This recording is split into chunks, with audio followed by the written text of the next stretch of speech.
90 days Zelensky ani suba numit second day oina 20 September 2022 gi aigi numit sida changiba trade review da aina sida changiba si trade changiba gi logic si aina changiba si ayuki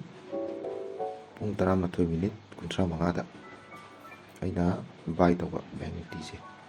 logic behind the hanagi supply zone ama zele 41500 which is a psychological level sigi mapa sida kuina consolidate toraga 5 minute chart w pattern ama same to form to sida aduga 20 exponential moving average isu test to sida aduga aina sida changiba matungda market si karure karga profit kar urame kanda kona ko market si reversal la kana ina sida exit tawre with very small profit or cost to cost asida in exit to give logic si sida m pattern nama simsile sigi consolidation area si supply zone oina the egg to give si am ka ngam tala plus sigi swing sida sida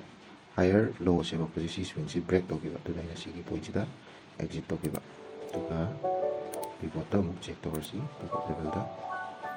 pivot level da camera level ki h5 yo give ni check yang mo ka give h5 ta ta yang ni sustain to ngom dana reversal la ki it was